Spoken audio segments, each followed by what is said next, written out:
Charlemagne, or Charles the Great, ruled as the king of the Franks from 768 and later as emperor of the Carolingian Empire until his death in 814. His reign marked a pivotal moment in the history of Europe, often regarded as the founding of both the French and German monarchies, and the beginning of the Carolingian Renaissance. His expansive military campaigns across Western Europe consolidated a vast realm that laid the foundation for modern Europe, promoting the spread of Christianity, unifying various Germanic peoples under one rule, and fostering an intellectual renaissance that would influence the continent for centuries to come. Hello and welcome to the channel. If you're new here, good to meet you, and if you're coming back for more, it's good to see you again. If you'd like to support the channel, links to the Patreons are in the description. Otherwise, like, comment and subscribe certainly helps YouTube push my videos out to a broader audience. Did you like? Good job, thank you in advance. So now, without further ado, let's get on with the topic of the day. A biography of Charlemagne. Get yourself comfortable. Let's start from the beginning. By the 6th century, the Franks, a Western Germanic tribe, had already embraced Christianity, largely due to the conversion of their king, Clovis I, to Catholicism. Following the collapse of the Western Roman Empire, the Franks established the Kingdom of Francia in Gaul. This kingdom expanded to encompass most of modern France and Switzerland, as well as smaller parts of Germany and the Low Countries under the rule of the Merovingian dynasty. However, Francia often experienced division under different Merovingian kings due to the Frankish practice of partible inheritance. In the late 7th century, Francia faced internal turmoil following the assassination of King Childeric II, leading to factional struggles among the Frankish aristocracy. In 687, Pepin of Herstal, the mayor of the Palace of Austrasia, brought an end to the conflict with his victory at the Battle of Tertry. Pepin, who was the grandson of Arnulf of Metz and Pepin of Landen, emerged as a prominent figure in Austrasian politics. But upon Pepin's death, his son, Charles, succeeded him, and became known as Charles Martel. Now Charles did not support a Merovingian successor after the death of King Theodoric IV in 737, and left the throne vacant.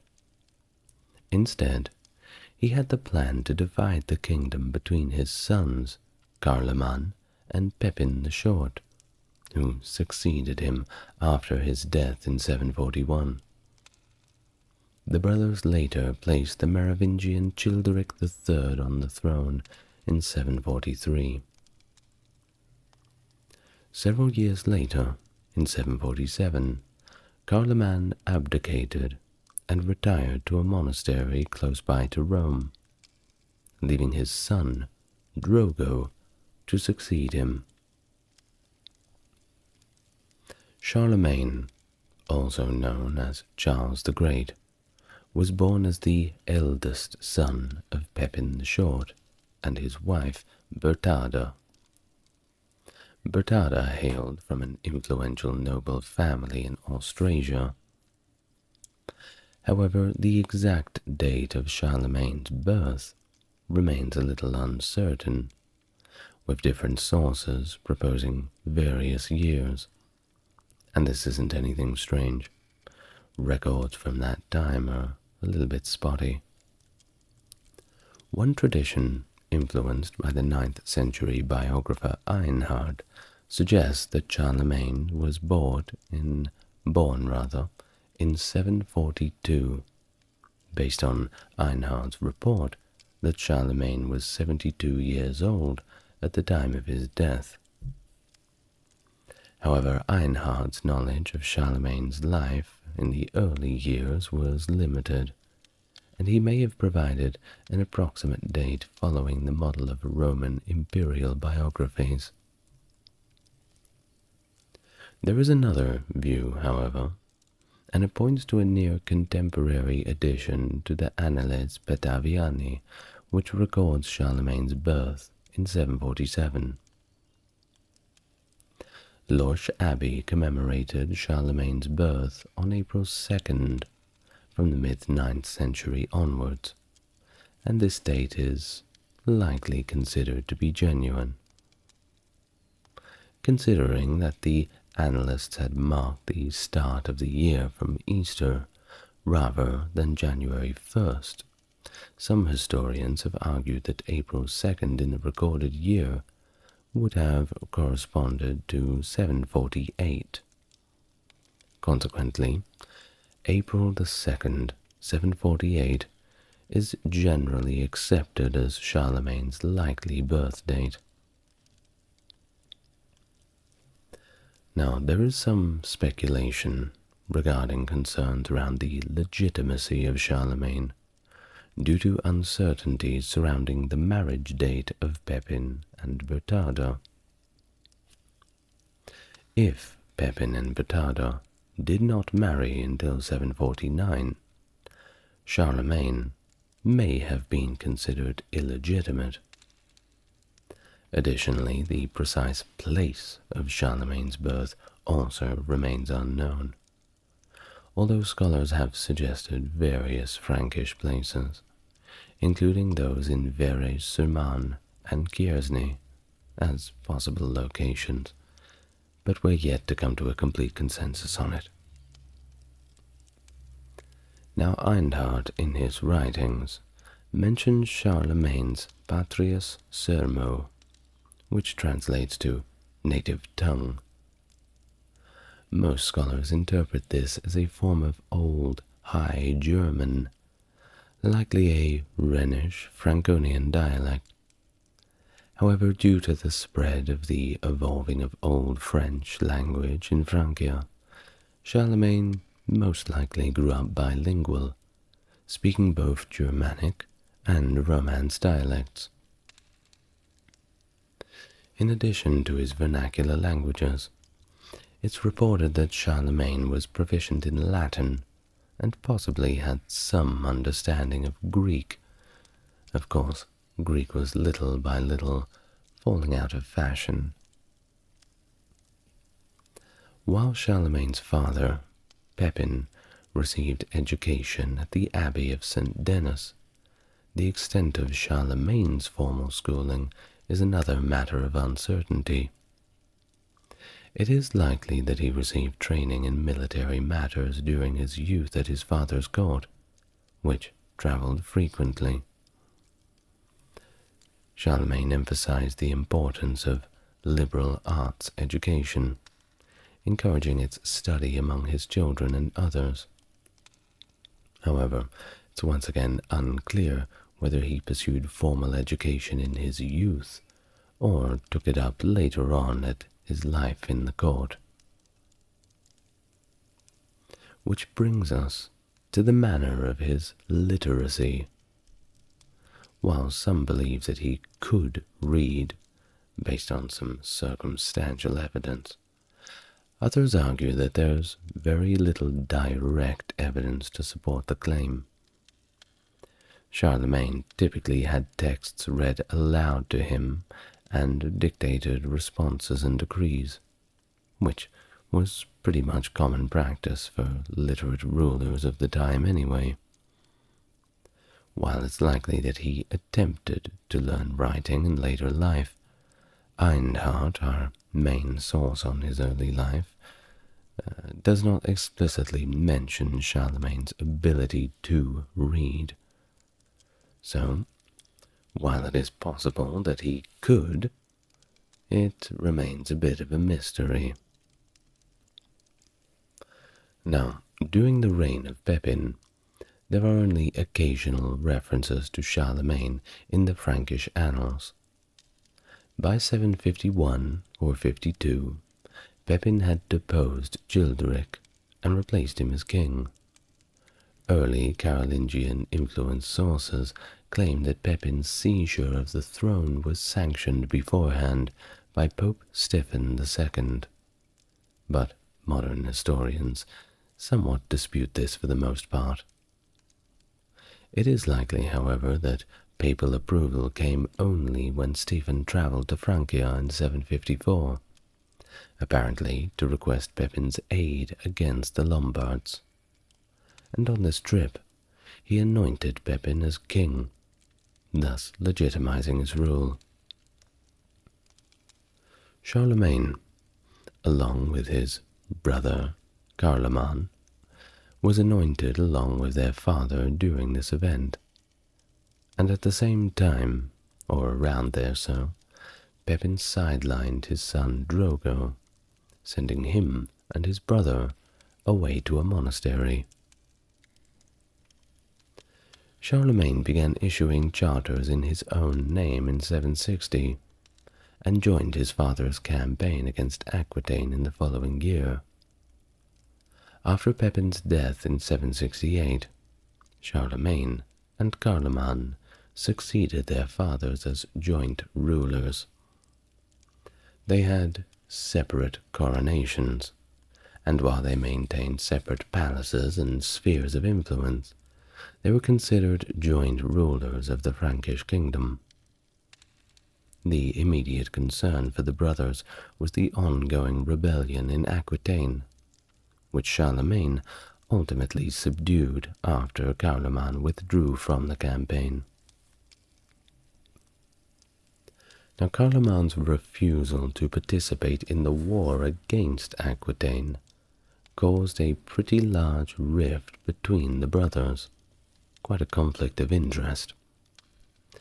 And while the reasons for Carloman's abandonment of the campaign are a bit of a mystery, it probably stemmed from disagreements over territorial control, or perhaps Carlemagne's focus on securing his rule in the northern part of Francia. Well, whichever way it was, despite their differences, Charlemagne and Carloman maintained a joint rule for practical reasons mainly, and they sought support from the clergy and local elites to further solidify their positions. Which brings us to 771, where Carloman suddenly passed away, and this of course left Charlemagne as the sole king of the Franks.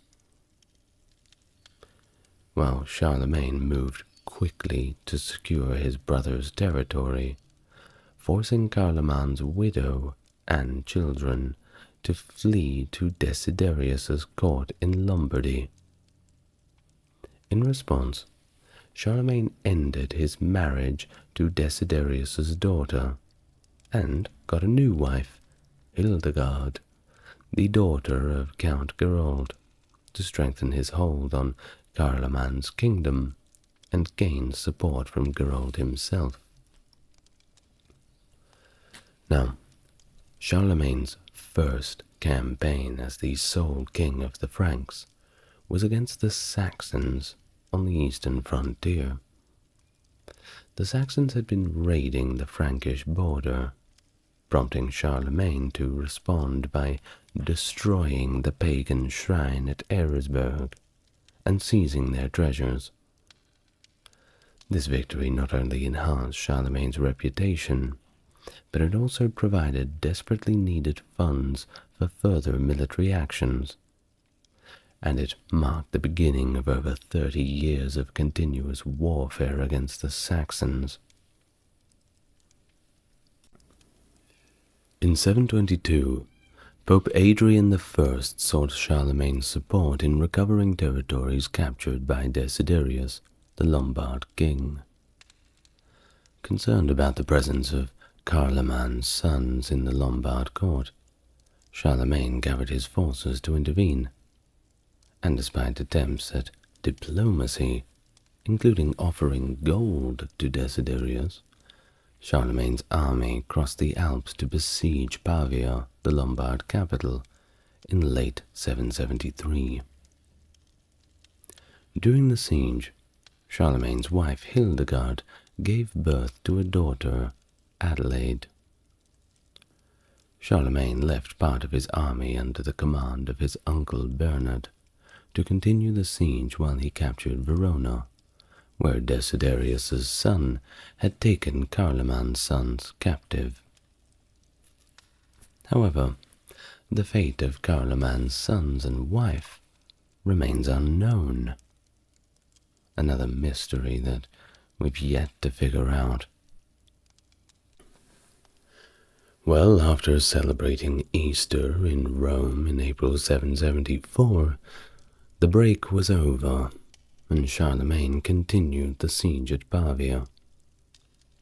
And he got a little bit lucky, because disease had actually struck the besieged Lombards. Tends to happen when you're all crowded in so close together, and it led to their surrender by June. Charlemagne then deposed Desiderius and proclaimed himself the king of the Lombards.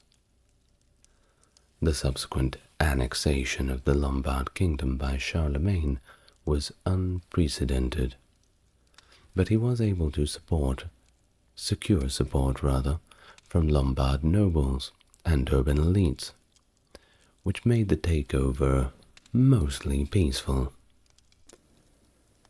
Desiderius and his family were confined to a monastery for the rest of their lives. How boring. And Charlemagne returned to Francia with the Lombard royal treasury. In Charlemagne's absence in Italy, the Saxons took advantage and raided the Frankish borderlands. Well, they weren't going to stand for that.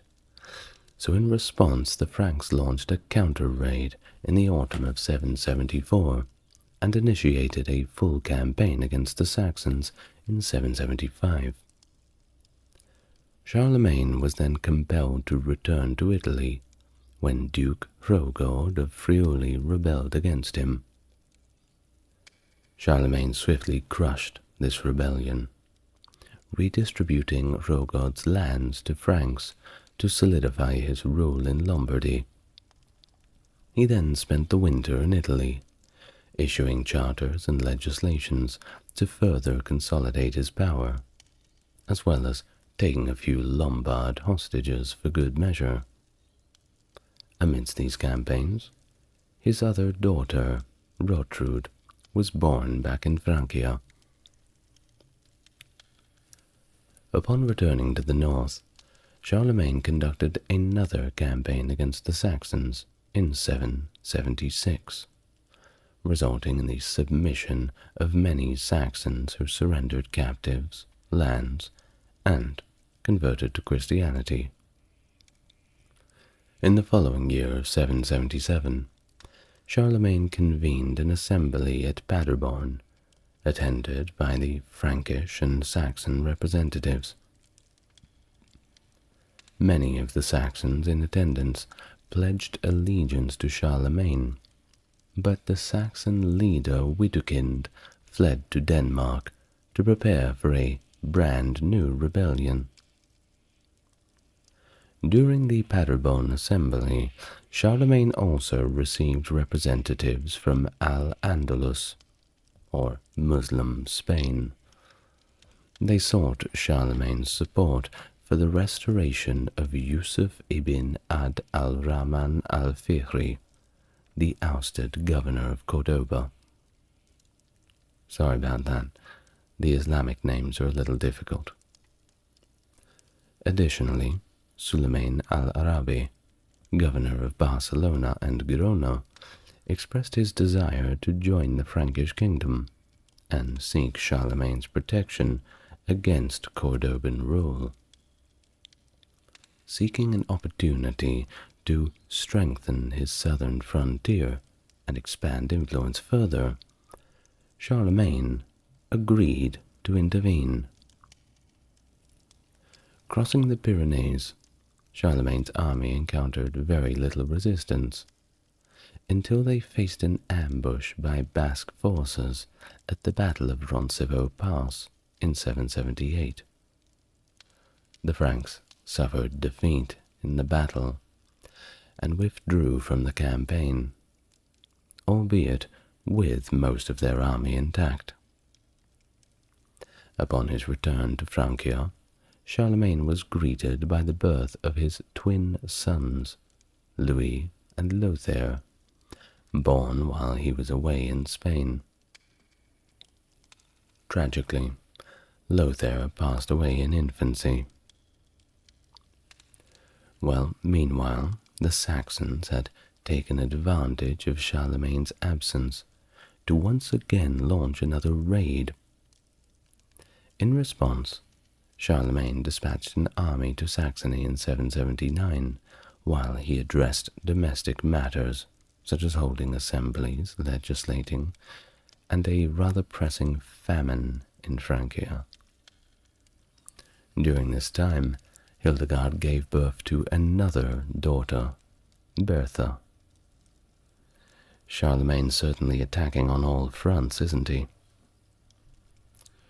Now, he himself returned to Saxony in 780, overseeing assemblies where he received hostages from Saxon nobles and supervised their baptisms. In the spring of 781, Charlemagne and Hildegard traveled with their younger children to Rome, fulfilling a request made by Pope Adrian in 775. During their visit, Adrian baptized Charlemagne, Charlemagne's son from Hildegard, and renamed him Pepin.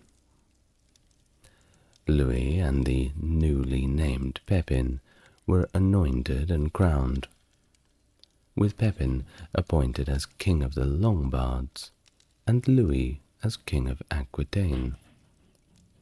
Both young kings were sent to reside in their respective kingdoms under the guidance of regents and advisors. Now, during this trip, Hildegard, guess what, gave birth to her 8th child, Gisela. Tragically, upon the family's return to Francia, Hildegard passed away, mainly due to complications from childbirth, followed shortly by her newborn daughter.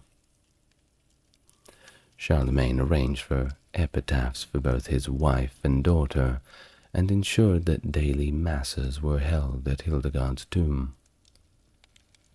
Shortly after, his mum, Bertrada, also passed away. And by the end of the year, Charlemagne remarried to Fastrada, the daughter of the East Frankish Count Radolf, so he can't have been too upset about it.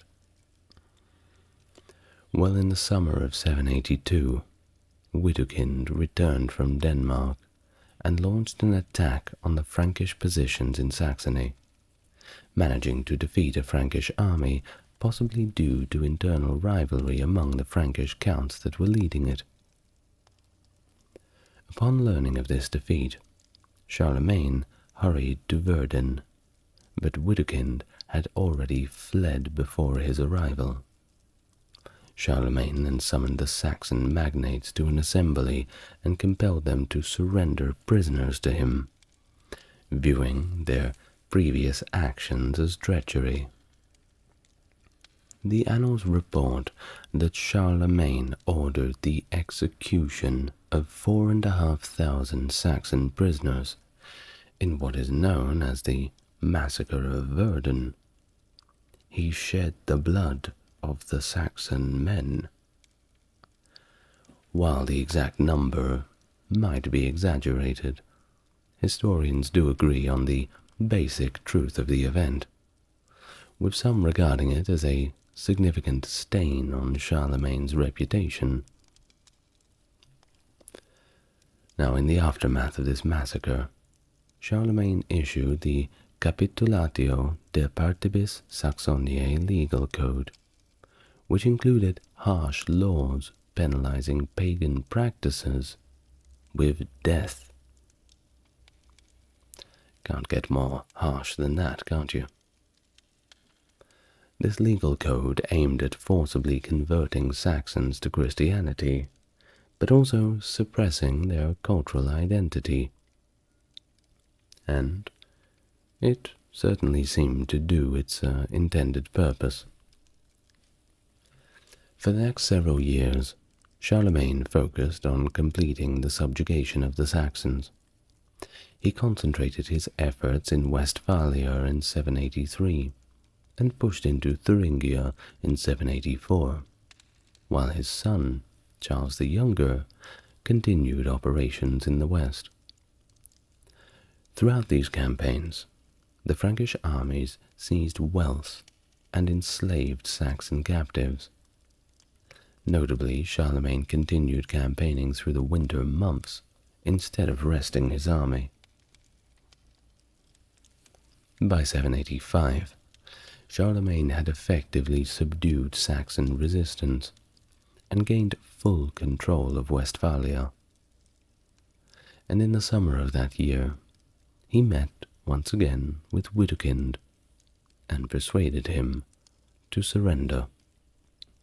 He also convinced him to get baptized with Charlemagne as his godfather.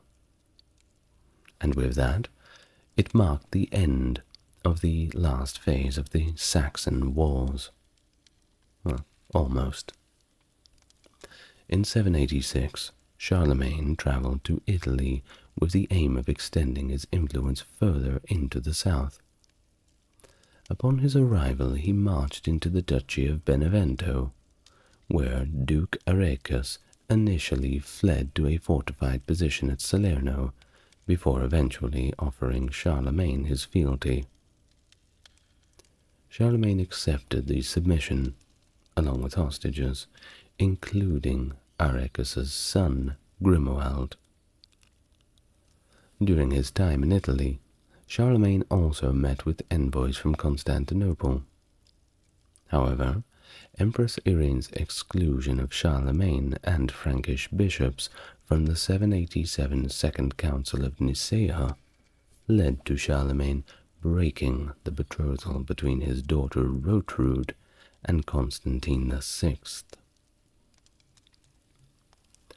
Following Charlemagne's departure from Italy, Duke Arecus sent envoys to Empress Irene to promise an allegiance against the Franks. However, before finalizing his plans, both Arecus and his elder son Romuald died of illness within weeks of each other. It's pretty convenient, don't you think? Well, Charlemagne then sent Grimoald back to Benevento to serve as a duke and return it to Frankish suzerainty. Although a Byzantine army invaded Lombardy as part of the planned alliance, they were repulsed by the combined forces of the Franks and Lombards. Meanwhile, Charlemagne turned his attention to Bavaria, ruled by his first cousin, Duke Tassilo. Tensions between the two rulers escalated, leading to Charlemagne's invasion of Bavaria in 787. Tassilo ultimately surrendered and recognized Charlemagne as his overlord. However, in the following year of 788, Tassilo was accused of plotting with the Avars against Charlemagne, and was subsequently deposed and sent to a monastery. Charlemagne spent the following years consolidating his rule in Bavaria and warring against the Avars. In 789 he granted rule over Maine and Neustria to his son, Charles the Younger, leaving his other son, Pepin the Hunchback. Very unfortunate title, without any lands at all. Well, Pepin's marginalization in the succession led to a failed conspiracy in 792, where he attempted to assassinate Charlemagne and his brothers. The plot was discovered, and then Pepin got sent to a monastery as well. And this monastery must be getting pretty full. During the early 790s, Charlemagne focused on mainly ecclesiastical affairs, convening councils at Regensburg in 792 and Frankfurt in 794 to address theological controversies and enact reforms. Following the council at Frankfurt, Charlemagne's wife, Fastrada, fell ill and passed away, leading him to simply just find another wife. And he married Liutgard shortly after. During the 790s, Charlemagne intensified his efforts to subdue the ongoing Saxon resistance, launching a series of annual campaigns that lasted until 799. These campaigns were characterized by their brutality, with Charlemagne's forces systematically devastating Saxon lands and forcibly relocating many Saxons to Francia, where Frankish elites and soldiers were installed in their place.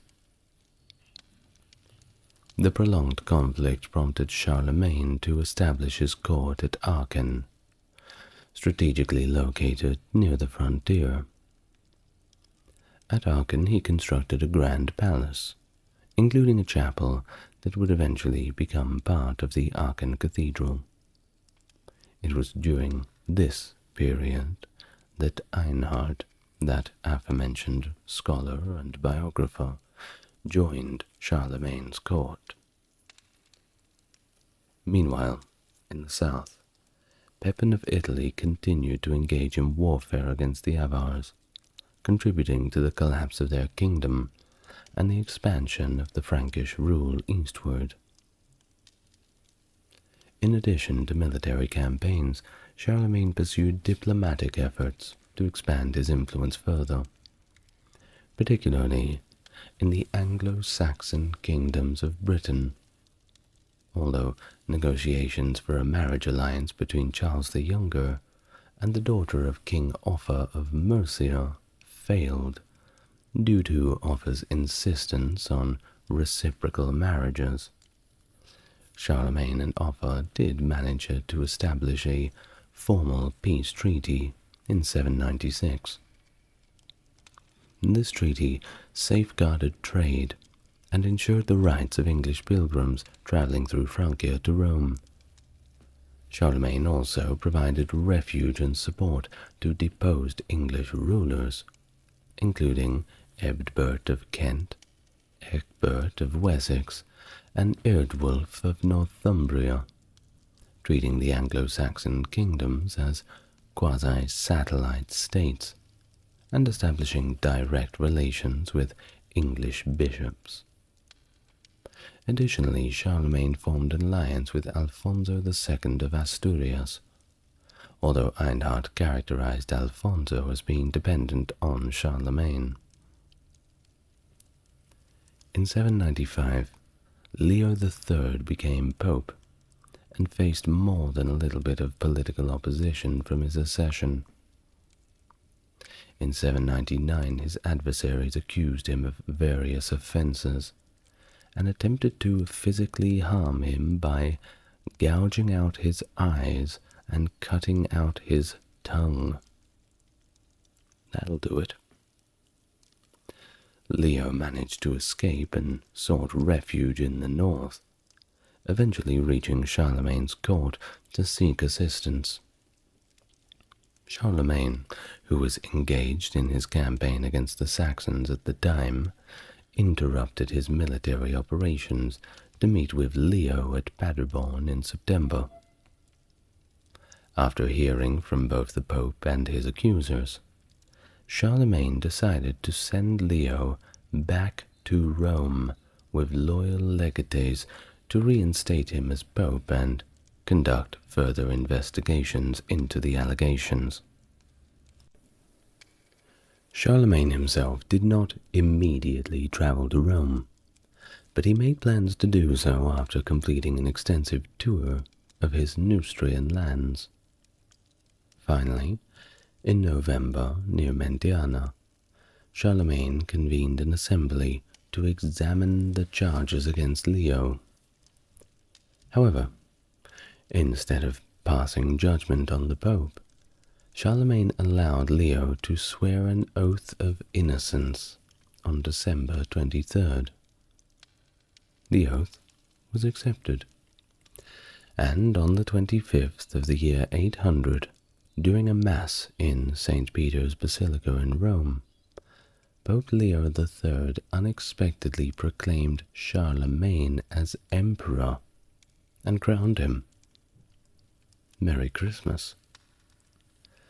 This coronation marked Charlemagne as the first reigning emperor in the West since the deposition of Romulus Augustulus in 476. So it was a very big deal. And concurrently, Charlemagne's son, Charles the Younger, was anointed as king by Leo at the same time, so all around, the family is making victories wherever you look. Now, historians have debated the intentions behind the imperial coronation. Charlemagne's level of awareness or involvement in its planning is also up for debate, and its significance at both the time and for Charlemagne's reign. Some contemporary sources suggest that Charlemagne may have been somewhat surprised by the coronation, while others argue that it was a carefully orchestrated event, planned entirely by Charlemagne himself. Either way, the coronation had profound implications for the relationship between the Frankish kingdom and the papacy, but also for the concept of imperial authority in the Christian West. The significance of the Roman Empire in European politics during the time of Leo III and Charlemagne cannot be overstated, particularly in Italy, where the Byzantine Empire held considerable territory. Irene's ascent to the throne in Constantinople in 797, as the first reigning Byzantine empress, faced opposition due to both her gender and her method of accession. Having deposed her blinded son, Constantine VI, I bet he didn't see that coming. The presence of a female ruler in Constantinople was seen by some contemporary sources, like the Annals of Loches, as a justification for Leo III to crown Charlemagne as emperor. However, this assertion is also debated, with some arguing that the coronation was not directly related to Irene's reign. Now, the decision of Charlemagne to assume the imperial title had various implications. Some argue that it was aimed at incorporating the Saxons into the Frankish realm, while others just say it was intended to enhance Charlemagne's influence in Italy by appealing to the traditional authority recognized by Italian elites.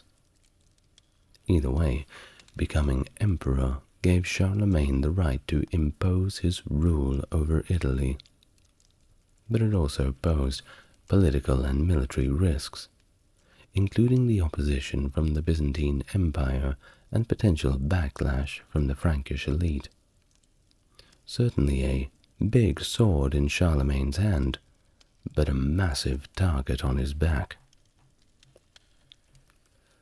Well, either way, the coronation led to a long-standing ideological conflict with Constantinople, as it challenged the Byzantine emperor's claim to universal Christian rulership While Charlemagne may have viewed his role more narrowly as dominion over the lands he ruled, the imperial title bestowed upon him enhanced his prestige and ideological authority. His careful formulation of his titles in official documents, avoiding direct claim to Roman emperorship, may have been a sort of underhanded way of improving relations with the Byzantine, but while also asserting his authority over the Roman Empire in the West. After his departure from Italy in the summer of 801, he shifted towards a more sedentary style of rule from Aachen, marking a distinct phase in his reign. While conflicts persisted, particularly on the frontiers, this relative peace of this period allowed for increased attention to internal governance. The Franks shifted their military focus toward defending and securing the empire's borders, with Charlemagne himself rarely leading armies personally. One significant expansion during this time was the enlargement of the Spanish March counties, achieved through campaigns led by Louis against the Emirate of Cordoba, culminating in the capture of Barcelona in 801. In terms of legislation, the Capitulare Missorum Generale, issued in 802, was a comprehensive piece of legislation aimed at governing the conduct of royal officials and assuring loyalty from all free men to Charlemagne. It reformed the institution of missi dominici, who were now assigned in pairs to administer justice and oversee governance in specific territories. Additionally, Charlemagne ordered the revision of Lombard and Frankish law codes. He also delegated authority to his sons as sub-kings, with Pepin and Louis having devolved authority as kings in Italy and Aquitaine respectively. However, Charlemagne retained ultimate authority and intervened directly in matters when necessary. Charles, the eldest son, was given rule over Francia proper, Saxony, Nordgau, and parts of Alemannia. Pepin and Louis were confined in their kingdoms and granted additional territories. Now, following his coronation, Charlemagne sought recognition of his imperial title from Constantinople, initiating diplomatic exchanges with Empress Irene. However, Irene's subsequent deposition and replacement by Nikephoros I led to tension between the two empires, particularly over control of the Adriatic Sea. Charlemagne eventually sent envoys to Constantinople in 810 to attempt to negotiate peace, relinquishing his claims to Veneto. Despite Nikephoros' death in battle before the envoys could leave Constantinople, his successor, Michael I, confirmed the peace and recognized Charlemagne as emperor and Basilius. This acknowledgement prompted Charlemagne to issue the first Frankish coins that specifically mentioned his imperial title. Additionally, Charlemagne established diplomatic ties with the Abbasid Caliph, Harun al-Rashid, in the 790s, particularly due to their mutual interests in Spain. Harun presented Charlemagne with an elephant named Abul Abbas as a gesture of friendship. Although the Byzantines initially maintained cordial relations with the Abbasids, Charlemagne's outreach to Harun contributed to strained relations between the Frankish Empire and Constantinople. His involvement in religious matters extended to a dispute over the recitation of the Niceno-Constantinopolitan Creed.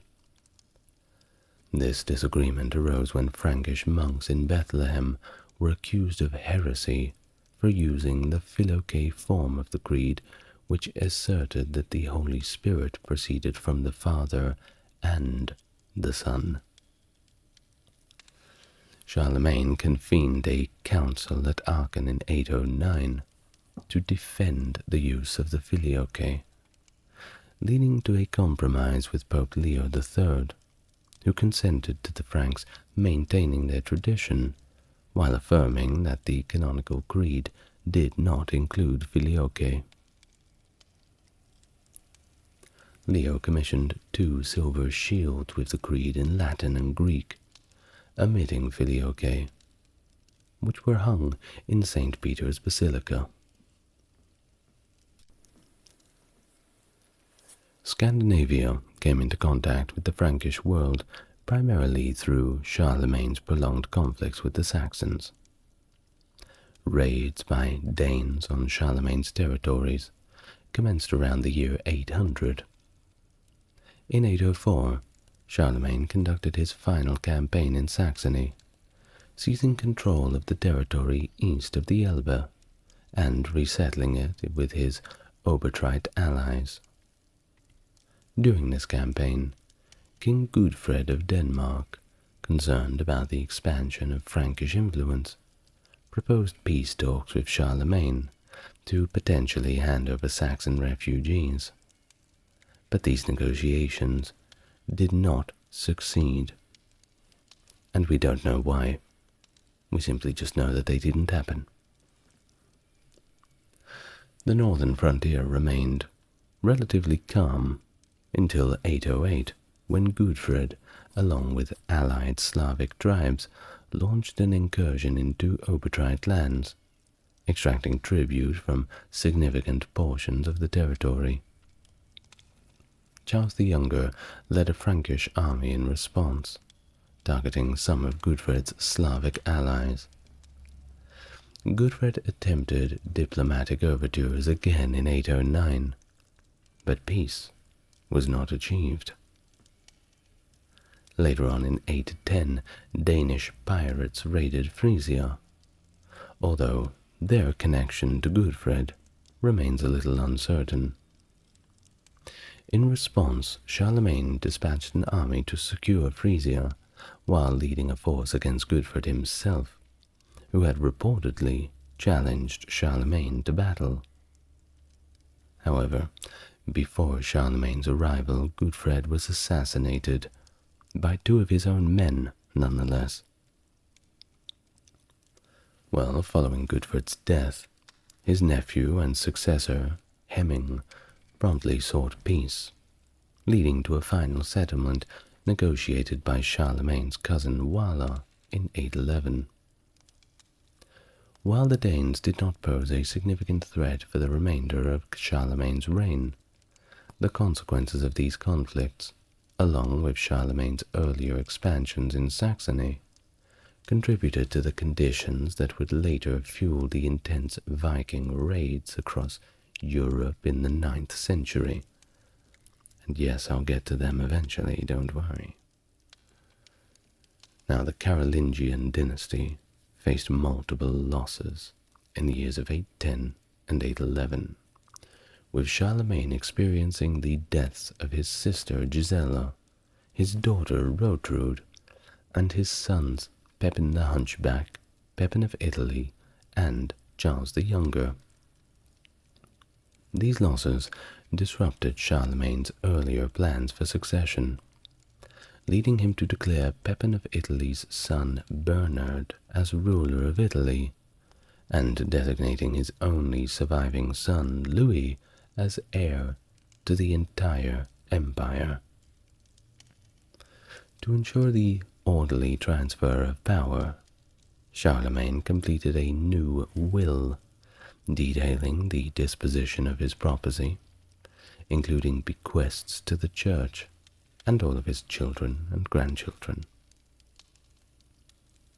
Now Einhard, possibly drawing on literary conventions from works like Suetonius's The 12 Caesars, recounts that Charlemagne interpreted the deaths of his family members along with an accident he suffered falling off a horse, celestial phenomena, and structural collapses in his palace,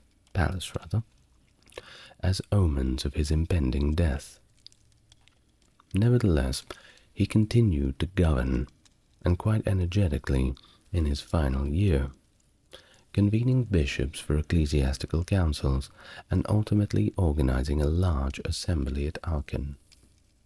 In this assembly, held on the 11th of September 813, Charlemagne formally crowned Louis as his co-emperor and Bernard as king.